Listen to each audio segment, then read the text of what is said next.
And we now come to statement. Minister Tom Tugendhat.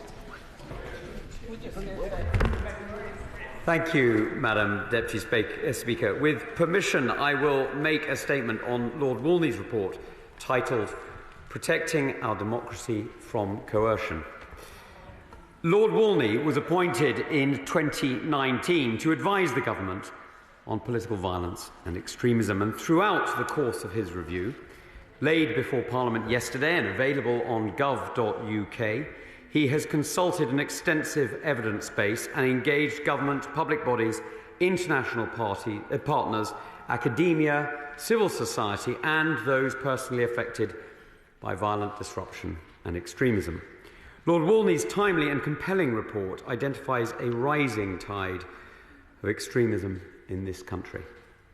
Its central finding is that political intimidation and the incitement of hatred by extremist groups and individuals are infringing on the essential rights and freedoms of the British people and those they choose to represent them in politics.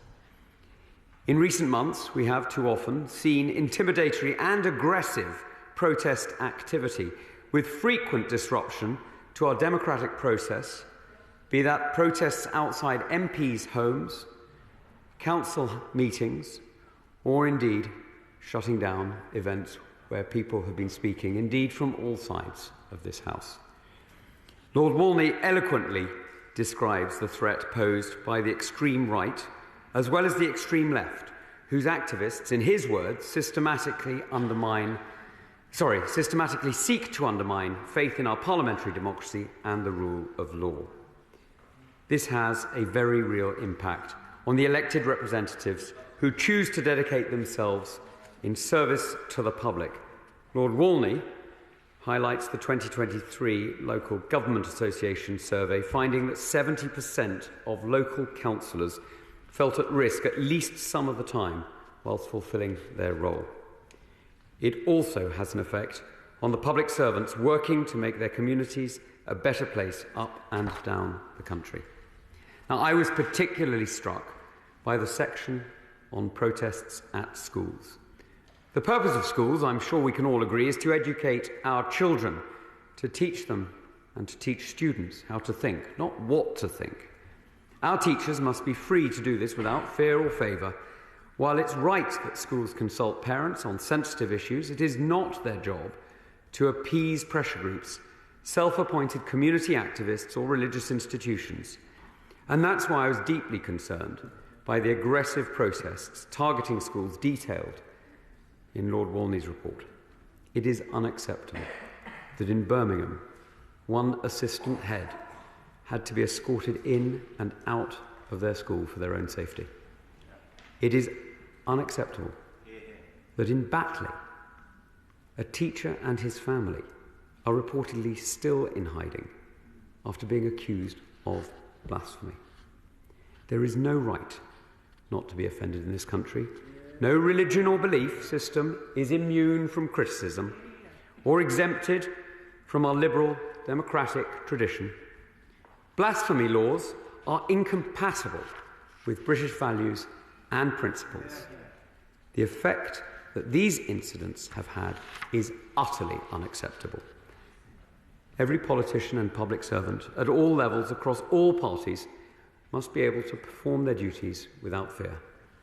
This transcends party dividing lines. We must, all of us, stand up for our shared democratic values and freedoms. Madam Deputy Speaker, this government will take every possible step to safeguard the people and institutions upon which our democracy depends. We recently committed an additional £31 million to bolstering the protection of elected representatives and our democratic processes. An investment which will be used to enhance police capabilities, increase private security support for those facing higher risk, and expanding cyber security advice. This investment is underpinned by the Defending Democracy Policing Protocol, agreed with police chiefs to ensure a robust policing response to disruptive activity, including the provision of dedicated named police contacts for all elected representatives and candidates to to liaise with on security matters. As Lord Walney sets out, it is vital that we take action to manage and limit the impact of protests that descend into violence and disruption. These haven't just resulted in vile displays of anti-Semitism on our streets and aggressive disruptive tactics deployed by some protesters. They have also drained police resources as officers are redeployed away from their frontline duties of protecting the British public from criminals who target them with fraud, theft and violence. We must not forget that it is the British people who pay for this, Madam Deputy Speaker. We must not permit the selfishness of an extremist minority to deprive them of the services they are owed and should rightly expect. That is why, over the coming weeks, the Government will look carefully at Lord Walney's recommendations on public order and look at changing the thresholds for imposing conditions on protests and the way in which they are applied. This includes amending the threshold to prevent protests from going ahead on account of the cumulative impact of serious disruption, or where there is the threat of intimidating and abusive conduct based on the persistence of previous arrests. In addition, we will consider his recommendation for greater responsibilities being put on the organisers of protests to limit disruption and to allow the police to account for demands on their resources in setting conditions to ensure wider public safety in their jurisdictions beyond protests. The Home Secretary, the Policing Minister and I will be considering the merits of these suggestions over the coming weeks. The Government is already introducing measures through the Criminal Justice Bill to crack down on dangerous disorder, many of which were inspired by working closely with Lord Walney over recent months. The Government has also introduced serious disruption prevention orders to allow courts to place requirements or prohibitions on an individual aged 18 or over, which they consider necessary and proportionate to prevent that individual from causing serious disruption. We must go further in tackling the root causes. In this vein, the Government has updated the definition of extremism to be used by government departments and officials alongside a set of engagement principles. This is to ensure they do not, whether inadvertently or otherwise, provide a platform, funding or legitimacy to groups or individuals who attempt to advance extremist ideologies that would deny our fundamental rights and freedoms. I thank Lord Walney for his tireless efforts in bringing the report together and will continue to work closely with him to ensure his findings inform ongoing policy development. We will, of course, update Parliament on our progress at the appropriate time. Madam Deputy Speaker, there is no doubt that extremism poses a threat to our democracy. Left unchecked, it would eat away at the very foundations of our society and the liberties of our people. This Government will not allow that to happen. We will hold ever faster to the values of freedom and tolerance that make our country great. We will use every available tool to combat those who seek to divide us and the poisonous ideologies they espouse. And in the end, we will defeat extremism in all its ugly forms. Madam Deputy Speaker, I commend the statement to the House. Shadow Minister Dan Jarvis. Thank you, Madam Deputy Speaker. Can I thank the Minister for his statement and for advance sight of it? And can I join with him in thanking Lord Walney for his work on this report? It's important to say from the outset that on these benches we absolutely respect the fundamental freedom to make legitimate, peaceful protest. But when that freedom is abused to intimidate, harass and harm others, safeguards must be put in place to protect the public and our democratic system as a whole. We've seen in recent months that people have been intimidated and have felt threatened due to protest activity, and therefore I agree with the Minister that this is totally unacceptable and there must be no no-go areas in our country. That's why we've been crystal clear that where there are public order offences, hate crime offences or terrorist offences on marches and demonstrations, they must face the full face of the law, and the police have our full support in taking swift and robust action. Furthermore, we've been crystal clear that our police forces need the utmost clarity and support to carry out sometimes complex policing operations around protests. Madam Deputy Speaker, turning to the detail of the statement, the Walney report on political violence and disruption deals with some of the most fundamental and sensitive cornerstones of our democratic society. Therefore, on the opposition benches, we will go through and consider the report's 41 recommendations very carefully within an approach that our long and proud tradition of a right to peaceful protest must never be undermined by criminal or threatening activity on Britain's streets. Now, in the first instance, I'll touch on 2 points discussed in the report before asking the Minister a couple of questions. The first point relates to whether the police should have more powers to ban protests that are intimidating or disruptive. I think it's important to note that the police do already have the powers under the Public Order Act to place conditions on protests, including amending routes and timings. They also have the power, in cases where there may be serious public disorder, to apply to the Home Secretary to prohibit a particular protest from taking place. In addition, we have already had several new pieces of public order legislation in recent years, which in some cases police forces are still getting to grips with.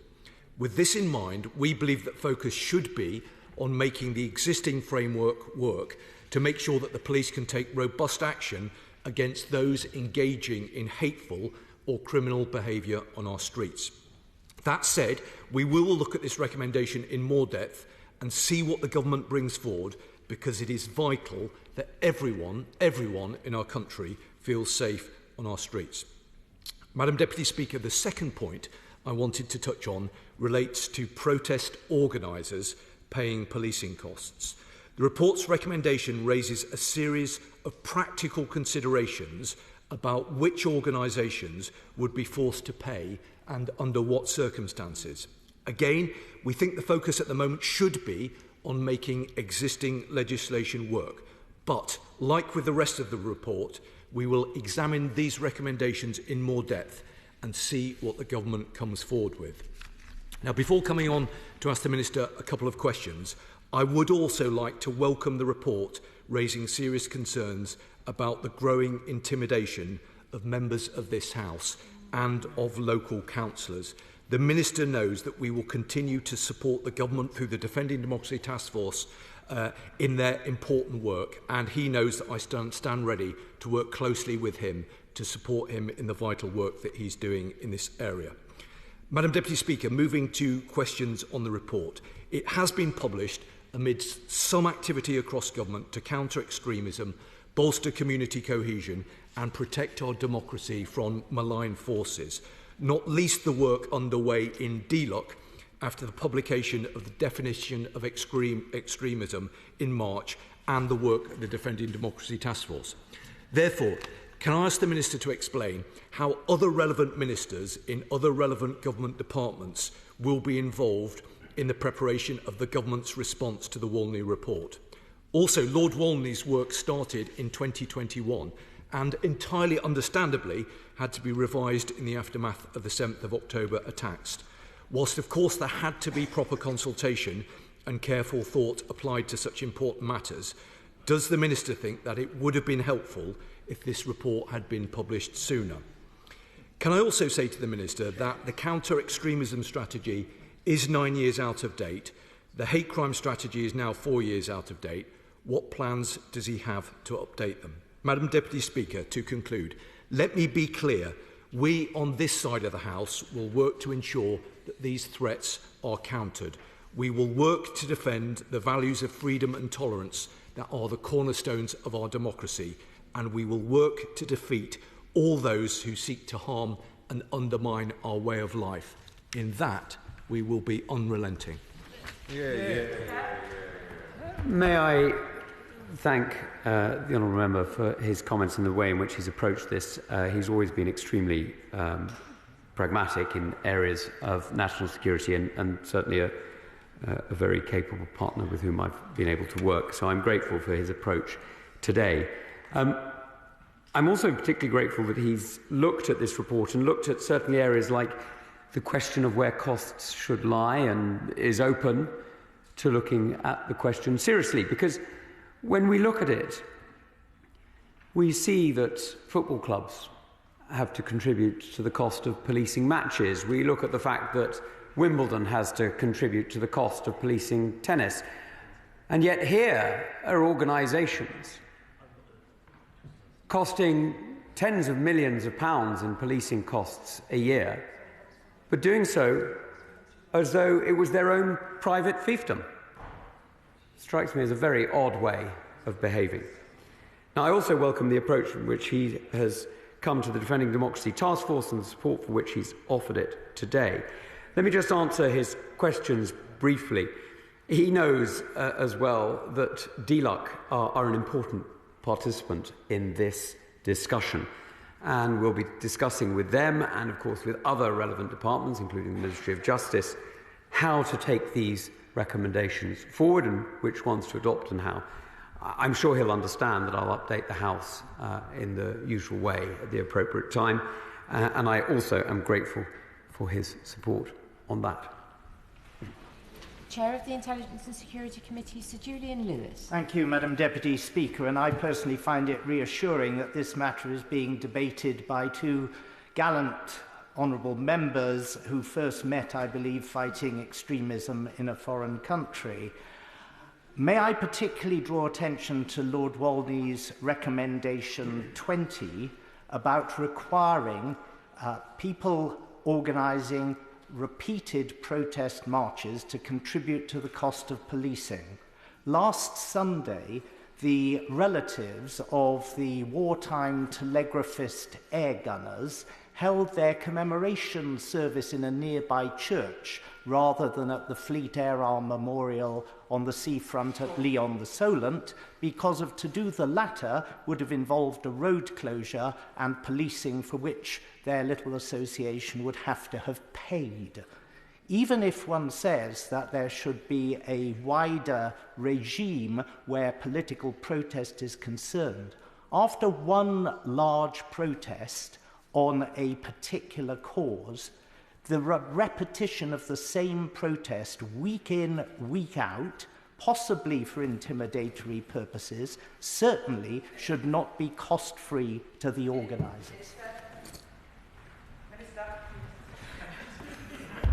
My apologies, Madam Deputy Speaker. The challenges that we're getting in different churches and different communities across the land are where individuals are organising protests that surround those areas that are being used for different issues. And that is exactly why this report is so important.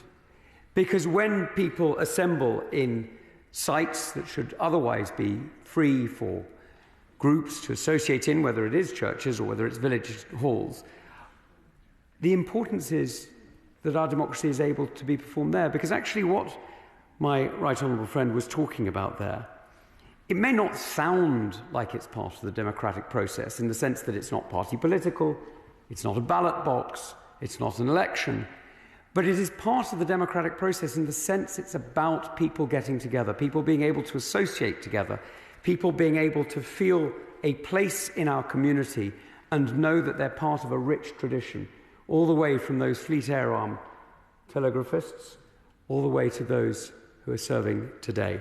And that's why this report is so important and why we're putting so much effort into it.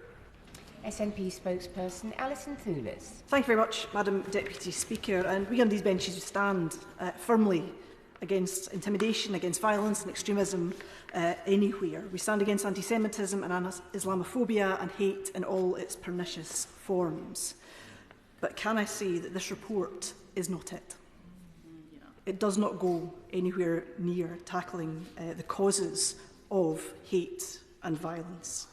And to recommend, as it does, in so many different ways, clamping down further on people's right to protest is entirely inappropriate. And just yesterday, Liberty won a notable victory at the High Court. The Tory anti-protest laws have led to have led to a substantially increased exposure to criminal sanctions on the part of protesters exercising their civil rights.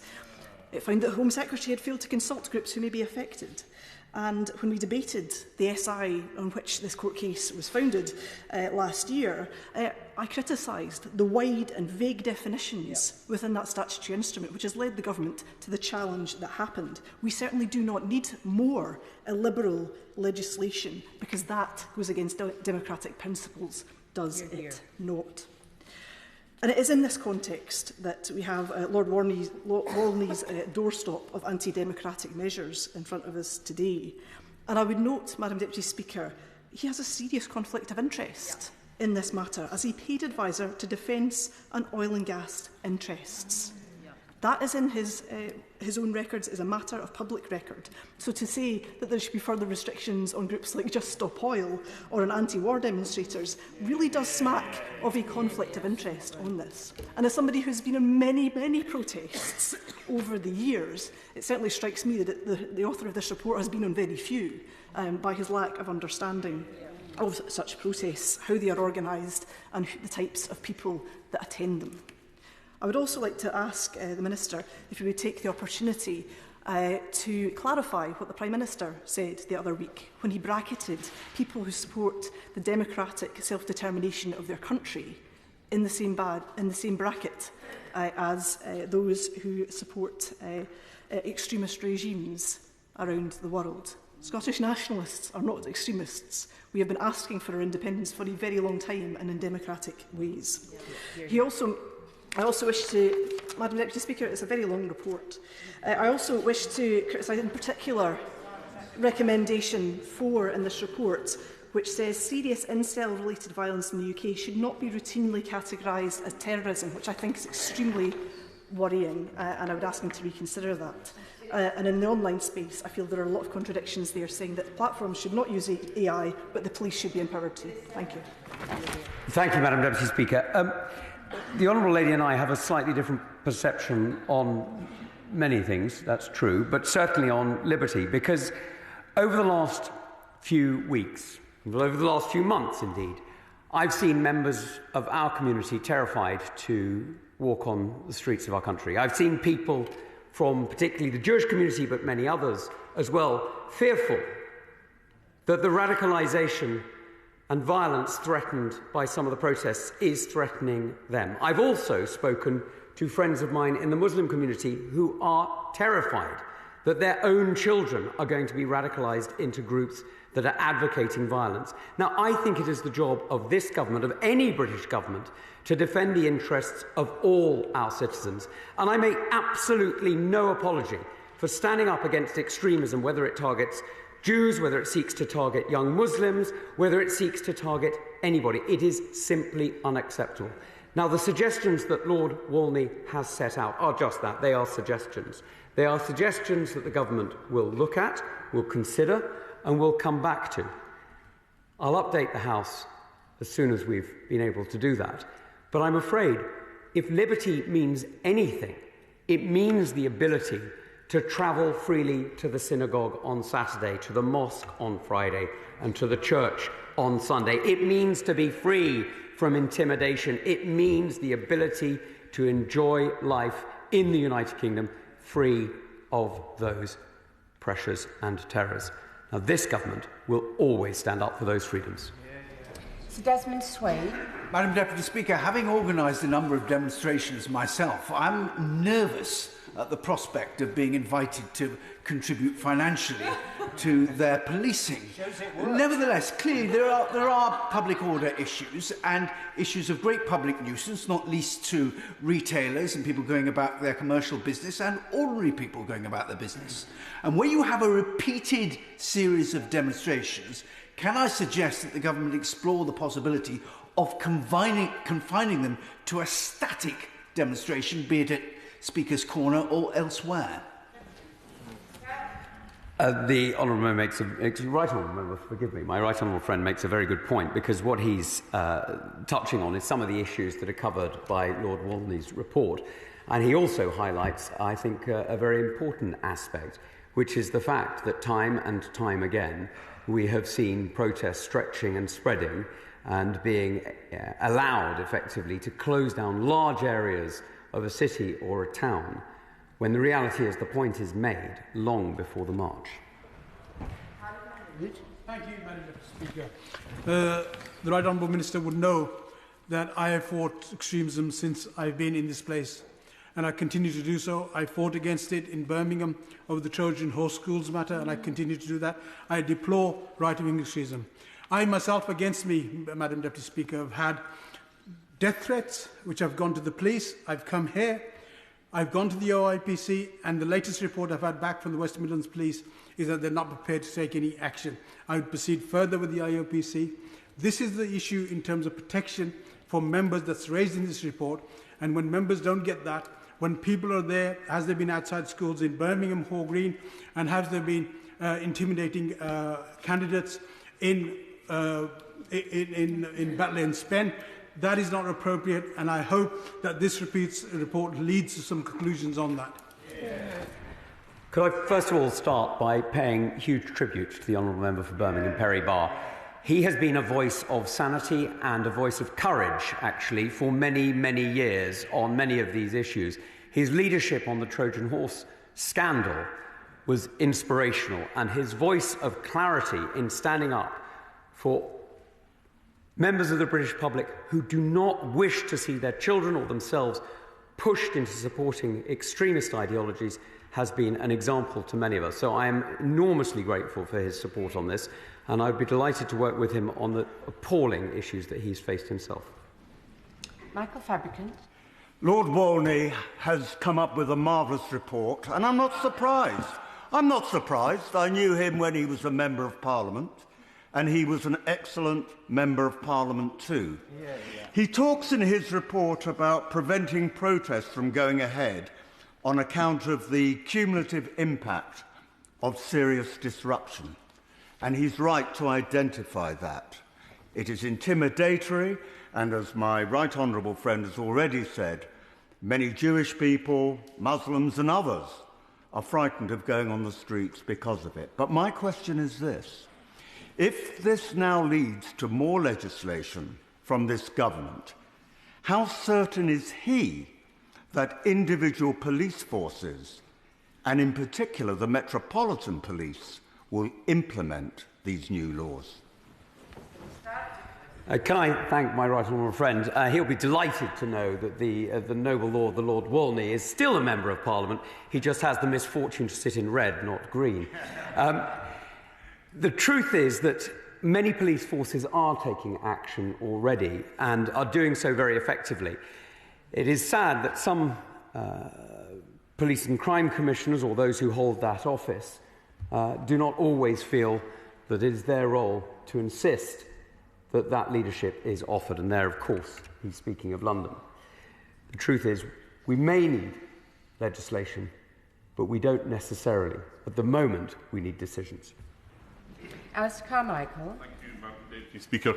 Where there is a threat to democracy and to people giving service in public life, surely the most effective response will always be one that commands the support of all those who are part of that democratic process. You only do that by building consensus. The government currently has tabled late amendments to the Criminal Justice Bill involving the policing of demonstrations, some of which in fact include the removal of defences of lawlessness. We do not, of lawfulness, I beg your pardon. We do not have a consensus around these amendments.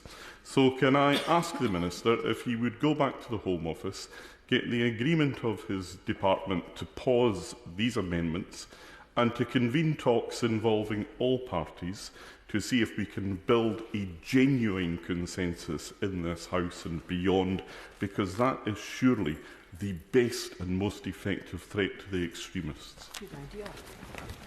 Could I just say I'm rather enjoying the idea that a Deputy Chief Whip is now telling me that we need to build consensus. That certainly wasn't the impression that I got when he was holding May I say, the recovery is going extremely well, if that's the case. The reality is, of course, we try and work across all parts of this House, and of course we try and build consensus.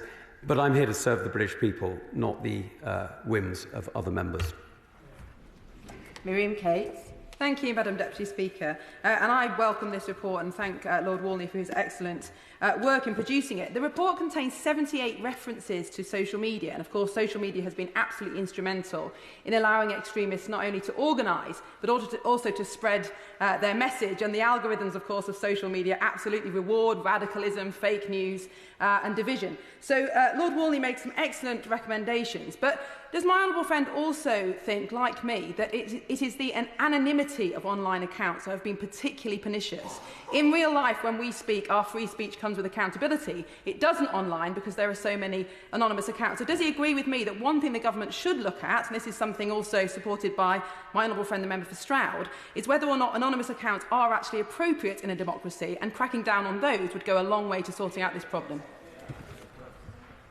Can I just welcome my honourable friend's approach on this, and actually on many other aspects to do with social media and online harms. She has been an example to many of us on the way that campaigns can be led to include, not exclude. And she has made her voice heard extremely clearly. Now, she will also, I'm sure, and all of us in this House will share that experience of having somebody who has been utterly vitriolic online and then meeting them in person and seeing this sort of Jekyll and Hyde as the country parson walks down the lane, and then you look at the social media and find that Satan himself couldn't come up with more bile. It is quite remarkable what you sometimes see. So I think she has a very, very good point, which is that a little bit of recognition of who we all are, not just elected members, but other people who are campaigning in favour or against a political issue, that people approach, by and large, issues in our democracy from a position of interest in the common good and support for each other and their families and their communities and their neighbourhoods, and that the treatment that somehow comes out of people when they're anonymous is simply vile. Holly Lynch. Thank you very much, Madam Deputy Speaker. Earlier this week, I met with a female chief fire officer who explained to me some of the intimidation, harassment and abuse that she has experienced alongside some of her female colleagues in senior leadership roles in our emergency services, up to and including credible death threats. And as far as I can tell, it's for no other reason than they have the audacity of being women in senior leadership roles in our emergency services. The Walney report does consider the intimidation of academics and journalists, but can I urge the Minister to speak to his colleagues across government to see what other protections we might need to offer to those people doing incredibly important work who, under no circumstances, should be subject to this type of intimidation? Can I welcome the Honourable Lady from Halifax's comments? She's making some very good points. And in fact, yesterday I was talking to Festus Akinbuseo, forgive me, I hope he'll forgive me, about the racism that he has faced as Police and Crime Commissioner.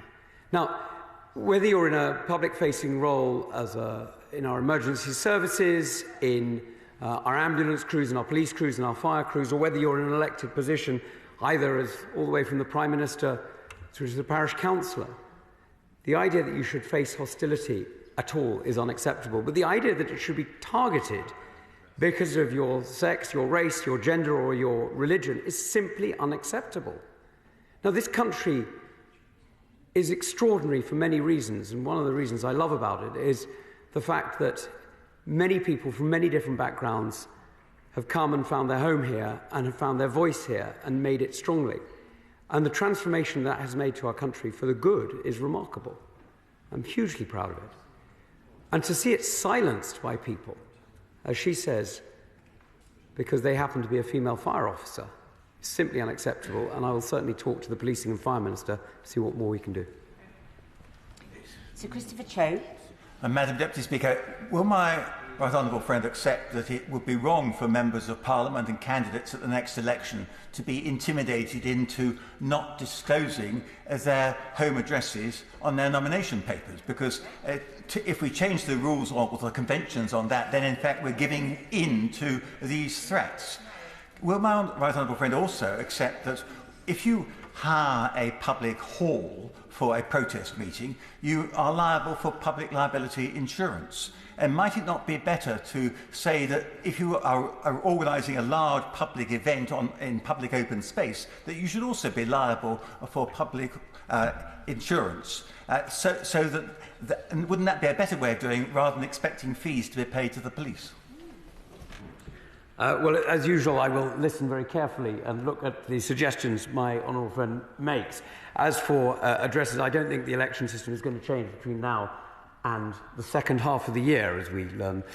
So I look forward to standing in whatever election comes, and for my address to be recorded as an address in the Tonbridge constituency. Joanna Cherry. Madam Deputy Speaker, there are aspects of this report which I welcome. For example, the careful cataloguing of the harassment and intimidation of gender-critical feminists across the United Kingdom, I think, is a valuable contribution to our public debate. However, I consider that the recommendations are largely far too draconian.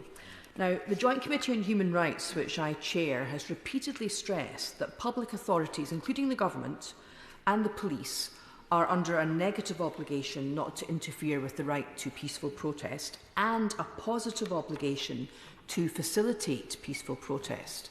Now, yesterday's High Court ruling, which was mentioned by my honourable friend, gave a very clear message that the government must act within the law when regulating protest, and it mustn't pursue an anti-protest agenda at the expense of the human rights, particularly of freedom of expression and freedom of assembly.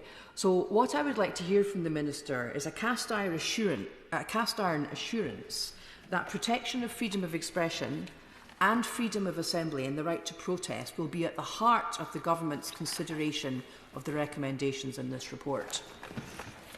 Minister. Start off by paying tribute to the Honourable Lady for her courage in speaking out on women's rights, which she has done so with enormous dignity and integrity when others have sought to silence her by shouting her down, closing her out, or in fact using some genuinely quite vile language against her. And sometimes I've had, if you'll excuse me, the misfortune to see what some people have said to her on social media and seen some things that frankly should never be said to anyone.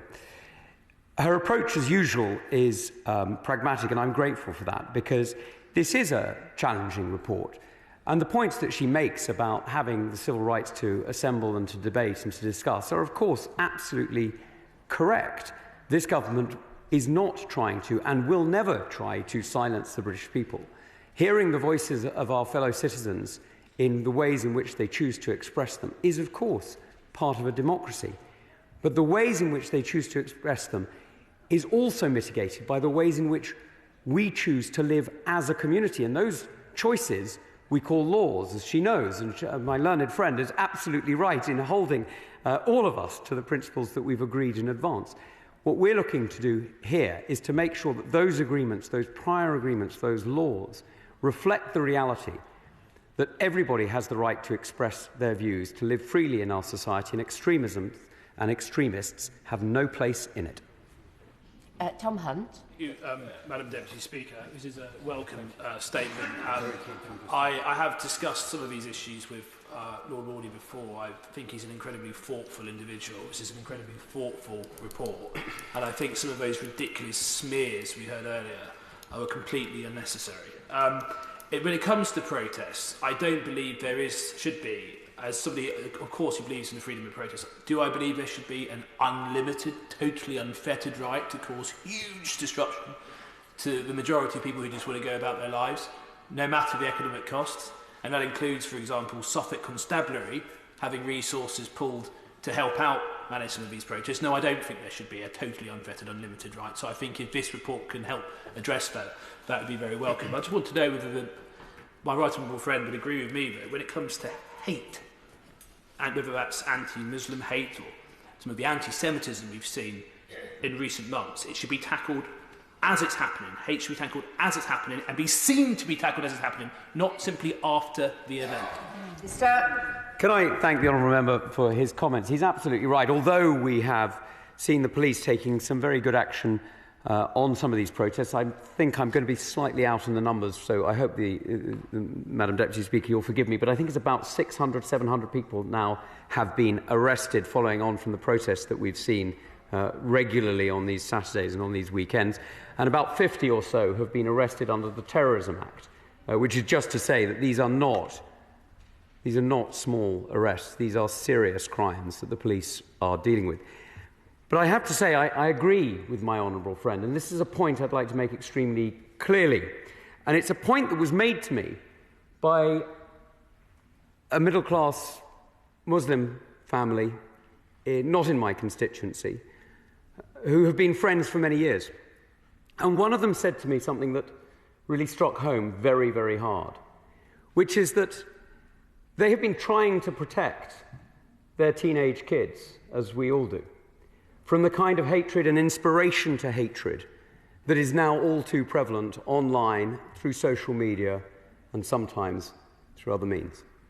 And so they do what responsible parents do. They make sure that their kids are home at a reasonable hour. They make sure that they're part of community groups that support their lifestyle and their values.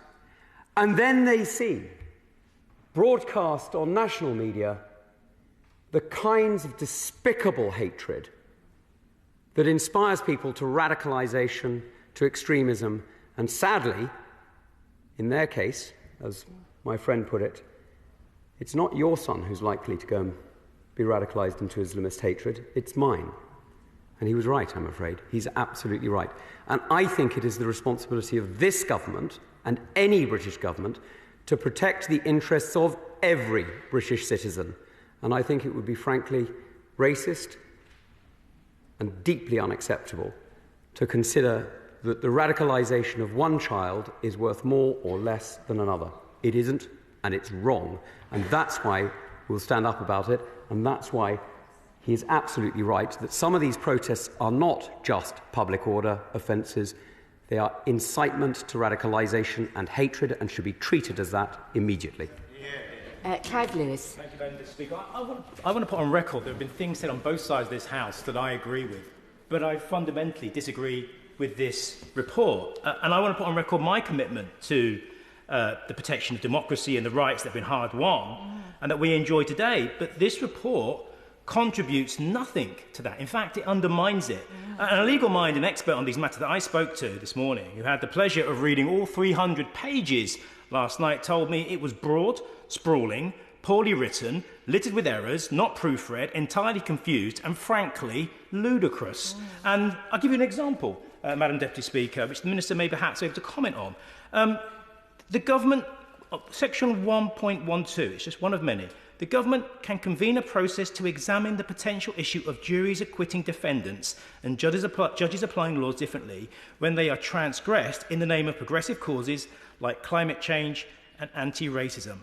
We've enjoyed the right to trial by jury in this country since before Magna Carta, and this report is undermining it. It's a sham report, and I hope the government understands that. The honourable member will understand I'm not going to answer on every single page of this report at this stage. I will look at all the pages that have been submitted. In fact, I've looked at many of them already. The reality is that this is going to take a little bit of work, and so I hope you'll understand. The Minister was talking earlier about the difference between online and offline, but for many of us there is now no distinction in the intimidation and aggression that we face. And if liberty means anything for elected officials, it also means being able to take time off and go to the park. But last week, a man made my toddler cry because he would not leave us alone in the street and instead was determined to call me a child killer in front of her because he didn't agree with my views on abortion, a matter that I have debated with many others in my constituency. I should say he was not a constituent. I am not alone in being targeted on my own, as many members here have talked about. But the parliamentary police tell me that this behaviour is completely normal, acceptable within a democracy, that this man had a right to express his opinion, that MPs should expect to be contacted wherever they are in the street and whomever is with them, and if our families are distressed, that is just unfortunate. The report talks about a speakers' conference. We have an election in the offering. Many of us have spent years encouraging a diversity of candidates to come forward, particularly women with children. Would the Minister agree with me that we need an urgent speakers' conference to get the balance right in how we can all protect our families, because we are also parents and carers as well as politicians? Can I first of all offer my deepest sympathies to the Honourable Lady, because that is completely unacceptable, and I'd be very happy to take that up with her afterwards and have a specific conversation about it. On the question about a speakers' conference, I don't think that's necessary right now, and the reason I say that is because we've set up the Defending Democracy Task Force, and the Honourable Member for Barnsley Central opposite, and indeed other Honourable Members from other parties are already on it, as is the Speaker represented through the Parliamentary Head of Security, Alison Giles. And so we have effectively the same thing being assembled, with the ability to draw on intelligence and information from the intelligence services, from GCHQ and from the police. So while I agree entirely with the spirit, I'd merely argue that we're already doing it, and I hope, in fact I know, that the Honourable Member opposite and others will pull me up if he doesn't think we're getting it quite right.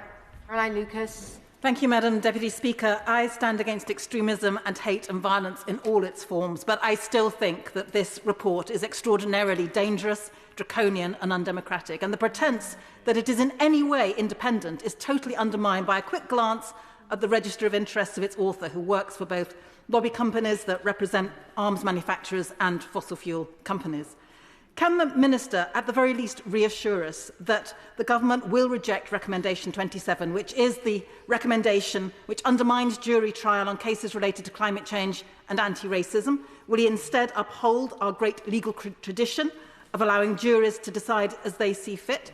And will he also accept the High Court's judgment in Liberty's case against the Home Office and abandon any further restrictions on the right to peaceful protest, and instead protect all of our rights to freedom of expression and to association? We are reviewing the case of the decision in the courts yesterday, and we will be looking at whether or not to appeal. Neil Coyle. Thank you, Madam Speaker. And can I thank the Minister for his kind words about Lord Walney, who remains a friend to many on his side, including me. London bears a disproportionate burden of the protests and countering extremism. So how will the Minister ensure that the Met's operational costs are met by his government for the rising challenges outlined in the report? And he mentioned protecting all British nationals. Will he meet with people with BNO status from Hong Kong, who are increasingly the target of Chinese Communist Party agents in the UK, including those who live in my constituency, who are very concerned about their safety and security? Minister. The Honourable Member knows very well that he and I share a very strong interest on the BNO community in the United Kingdom, and Hong Kong as being targeted by state actors is deeply wrong. One of the things that I have focused on in the period that I've been Security Minister is the threat of foreign states here. We know that China has acted deeply wrongly by threatening individuals here in the United Kingdom, and we will never stand for it. We have been extremely clear that Hong Kongers or BNOs, British nationals, are first and foremost British nationals. We will defend their rights as we will defend everyone's rights. I have already met them, and I will continue to meet them. They are fantastic members of our society, and they are welcome. Dawn Butler. Thank you, Madam Deputy Speaker. I thank the Minister for his statement. A lot of what he said I completely agree with. I am against somebody who's been harassed a lot, harassment, discrimination and all of that. But I just want to ask a question on procedure, because I do think the Minister's responses today are superior to the report itself. I queried with the Table Office about an unopposed return, and I was told that an unopposed return is essentially a way for the government to publish a document or papers so that, according to Erskine May 7.32, they can be protected by statute. Unopposed returns can't be debated or voted on, and there isn't an opportunity for members to object. So I'm just wondering if the Minister can explain to the House, why did the government use this procedure, and is the government scared that this report will not stand up to scrutiny, whether public or within this chamber? First of all, may I say thank you. I thank the Honourable Lady for her very kind comments about my responses. I'm somewhat surprised to hear it, but I'm delighted nonetheless. I can see I'm not alone in my surprise. It is perfectly standard to introduce an independent government report, an independent report conducted in order to help the government through this process in order to prevent any form of vexatious prosecution. We weren't expecting any, but this is merely a formula that is very often used to afford parliamentary privilege to a report. Thank you, Madam Deputy Speaker. And again, I thank the Minister for his statement this afternoon. I know that the Minister takes this issue seriously, and I hope that the Minister will agree with me that liberty also means the right to protest. And we have to make sure that that is a cornerstone of our democracy, and people have the right to protest in a peaceful and respectful manner. A number of these protests go through my Vauxhall constituency and the work of the police, who are often abstracted to cover these protests. But equally, protests, as we know, can be difficult and complex, and they remain an operational issue. And I note some of the recommendations within the report, but can the Minister again just outline that he agrees that for this to work, ministers and politicians must respect that operational independence of all police forces? The Honourable Lady from Vauxhall is absolutely right. Of course the police are operationally independent, but they're not independent of the considerations of the people they serve, in her case, the people of Vauxhall. And she knows that those people that she represents have a legitimate voice in discussing policing and having their representation heard. Indeed, she champions them in this place, and the Mayor of London is supposed to champion them through the policing bodies. What's important, though, is, as she will also know, is to balance the different rights. Of course, there's the right to protest. Absolutely, it is a fundamental democratic right to raise your voice in opposition to those things that you find objectionable. But it is also a simple right to be able to feed your family, take your kids to school, or attend a place of worship. And when those two are in conflict, it is right that the police set a reasonable balance. I think what Lord Walney is suggesting is that that balance should be looked at carefully. I thank the Minister for his statement. Point of order, Debbie Abraham. Thank you so much, Madam Deputy Speaker. Madam Deputy Speaker, today the Equality and Human Rights Commission, the country's equalities watchdog, launched an investigation into the government's Work and Pensions Department over their potentially discriminatory treatment of sick and disabled people within the social security system. This is absolutely unprecedented. The investigation has been escalated following 2 years of the Equality and Human Rights Commission trying to agree a remedial action with the department following their issuing a Section 23 notice to the department of, again, potentially discriminatory action against disabled people. The HRC will be investigating if the department has acted unlawfully by failing to protect disabled people over a number of years, including in failing to prevent their deaths by suicide or other means. With recess fast approaching, the next DWP orals over a month away, and discussions this week in this chamber about the importance of a duty of candour for all public servants, has the Speaker been given information about when we can expect to question the government regarding this? Well, I thank the Honourable Lady for giving notice of her point of order. She's raised the issue of whether she believes a government minister will be coming to the House to make a statement. I'm not aware that Mr Speaker has received any such notification, but the Honourable Lady has put her views on the record, and I know that the Treasury bench will feed back her comments. Point of order, Neil Coyle. Thank you, Madam Deputy Speaker. The DWP's Permanent Secretary told the Work and Pensions Select Committee this morning that he was unaware what the nature of the Equality and Human Rights Commission challenge to his department was. But in January last year, he told the Select Committee that negotiations with the HRC were going well and an agreement would be secured. The Secretary of State also told the committee in November 22 that negotiations were constructive and he expected agreement to be reached. It is wholly unprecedented that a full formal investigation is now underway. The Ministerial Code makes clear that the Secretary of State is responsible for correcting any inadvertent error at the earliest opportunity, and that ministers should require civil servants who give evidence before parliamentary committees to be as helpful as possible in providing accurate, truthful and full information. So has the Secretary of State requested a statement to set out why the House has inadvertently not had access to an accurate representation of the negotiations? And how can we as members ensure the House is updated why the negotiations have failed and the impact for disabled people and for the Treasury of this full EHRC investigation? Well, again, I am grateful to the Honourable Member for his point of order and for giving notice of it. Obviously, the Chair is not responsible for the accuracy or otherwise of evidence given to select committees. Again, I know the Treasury bench will take on board his comments about a minister coming to make a statement, but of course the other way that he may wish to get further clarification would be through the Select Committee itself, given what he said about the evidence being given to it. Thank you. Point of order, Minister. With apologies, Madam Deputy Speaker, I used some figures that I wasn't entirely sure of. I've now had them confirmed. I just wanted to correct very slightly the record. I said more than 600 arrests from those protests. That is correct, but it's 15, not 50, under the Terrorism Act. Apologies. Well, I'm grateful for the Minister for correcting the record as quickly as he has done. Thank you. We now